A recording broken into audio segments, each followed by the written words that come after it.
Hi, welcome to my channel, The Learning Ledger by CA Neha. And today, in the last video, we have discussed previous year for undisclosed sources of income for section 68, that is cash credit. So today we are going to discuss for section 69 and further sections. 69 is unexplained investment, मतलब ऐसी कोई भी investment जिसका आप explanation नहीं दे पा रहे हो when asked by AO. अगर आप ऐसी हो, AO ने आपसे पूछा कि ये इन्वेस्टमेंट कैसे की, जैसे कि फॉर एग्जाम्पल आपने कोई फ्लैट परचेज कर लिया, ठीक है। अब आपके पास उस फ्लैट को परचेज करने के बाद जो मतलब उस फ्लैट को कैसे परचेज किया, उसकी इनकम का कोई एक्सप्लेनेशन अगर आपके पास नहीं है, तो एओ विल आपकी उस ईयर में, जिस ईयर में आपने परचेज किया है, उस ईयर में आपकी प्रीवियस ईयर, उस ईयर को कंसिडर करते हुए आपकी इनकम मान लेगा। अगर आप खुद से डिस्क्लोज करते हो that is a separate thing, but अगर आपने कुछ भी डिस्क्लोज नहीं किया और एओ को ये चीज़ मिलती है, तो वो जिस ईयर में आपकी जिस ईयर में आपने परचेज किया, उस ईयर में आपकी इनकम मान लेगा, ठीक है। तो ये हमारा एक एग्जाम्पल हो गया।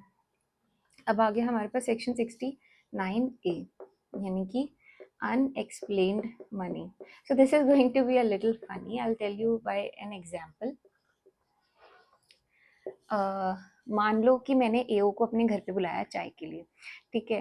तो अब एओ आए, सोफे पे बैठे, जैसे सोफे पे बैठे सोफा फट गया, उसमें से गड्डियां निकलने लगी, ठीक है। तब उसको कवर करने के लिए पैनिकली मैंने बेडशीट खींची तो उसके अंदर से गोल्ड कॉइन्स और बुलियंस निकले, ठीक है। To cover that I grab the curtain, अगर मैंने कर्टन खींचा तो उसमें से फॉल सीलिंग में से ज्वेलरी गिरने लग गई। देन मैंने अब हार के बिल्कुल दीवार पे सर मारने की कोशिश करी, उसमें से डायमंड निकलने लग गए। तो that is how I am just explaining a situation. Rate के टाइम पे होता है ऐसा कि ऐसी बहुत सारी चीजें आपके घर के अंदर से मिलती है। तब एओ ने मुझसे एक्सप्लेनेशन मांगा, ऑब्वियसली मेरे पास कोई एक्सप्लेनेशन नहीं होगा। और एक्चुअली में रियल लाइफ ऑल्सो रेट के केसेस में आपको सीए भी यही सजेस्ट करता है कि हार्ट अटैक का बहाना मारो और चुपचाप बिल्कुल वहां पे कुछ मत बोलो, कुछ एक्सप्लेनेशन मत दो। अगर आपने कुछ भी एक्सप्लेनेशन दे दिया तो आपका कंसीलमेंट ऑफ इनकम माना जाएगा और उसमें 300% की पेनल्टी होगी। अदरवाइज जितना मिला है वो ही आपकी इनकम मान लेंगे, जिस साल मिला है उस ईयर में आपकी प्रीवियस ईयर की इनकम मान लेंगे।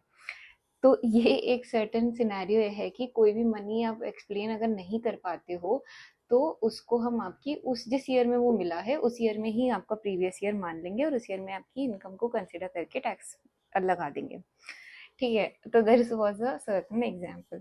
अब उसके बाद आता है हमारा 69B, ठीक है।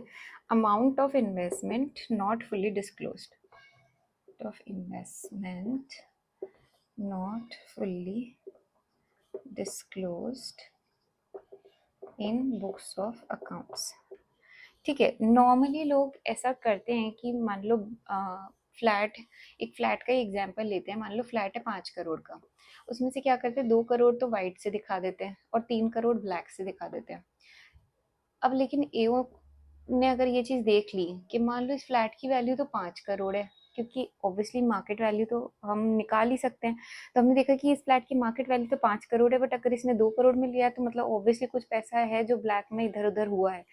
तो वो क्या करेगा, रिमेनिंग को फिर आपकी इनकम बना देगा, जो अमाउंट आपने फुल्ली डिस्क्लोज नहीं किया था।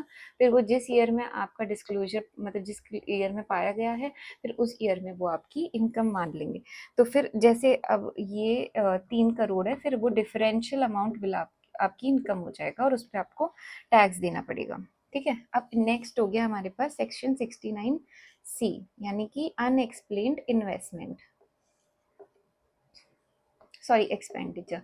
अब अनएक्सप्लेन्ड एक्सपेंडिचर का मतलब क्या है कि अगर मान लो आपको इनकम कम दिखानी है, तो आपको अकॉर्डिंगली एक्सपेंस भी कम दिखाना पड़ेगा। ऐसा तो नहीं हो सकता कि इनकम ज़्यादा, इनकम कम है और एक्सपेंस आपने बहुत ज़्यादा दिखा रखा है। मतलब ऑब्वियसली प्रपोर्शनेट ही दिखाना पड़ेगा कि इतनी चीज़ की इनकम के लिए इतना एक्सपेंस हुआ है, तो वो आपको प्रपोर्शनेटली कम करना पड़ता है। तो ऐसा कोई भी एक्सपेंडिचर जो एओ को लग रहा है, मान लो कि एक्सपेंडिचर है 1 करोड़ का और आपने दिखा रखा है 40 लाख, तो उसको लग रहा है कि कुछ तो एक ऐसा एक्सपेंडिचर है जो आपने एक्सप्लेन नहीं किया है, जो आपके सिनेरियो को देख के समझ आ रहा है कि वो आपने डिस्क्लोज नहीं करा हुआ है, मतलब इनकम आपने कम दिखाई हुई है, उससे उसको पता चल रहा है।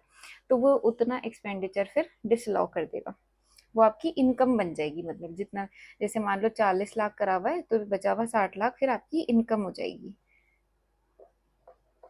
अब भले ही ये बिजनेस एक्सपेंडिचर हो, भले ही ये पर्सनल एक्सपेंडिचर हो, कुछ भी हो, वो आपकी इनकम मानी जाएगी और आप फिर उस खर्चे को चार्ज भी नहीं कर सकते हो, क्योंकि आपने उसको खुद से डिस्क्लोज नहीं किया है, तो फिर आप उसको चार्ज नहीं कर सकते, तो वो आपका एक्सपेंडिचर इनकम माना जाएगा। ठीक है, अब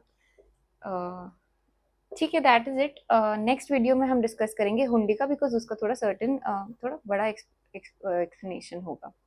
So I hope you like the video. Please do like, share and subscribe. And if you have any questions, please comment down below. Thank you.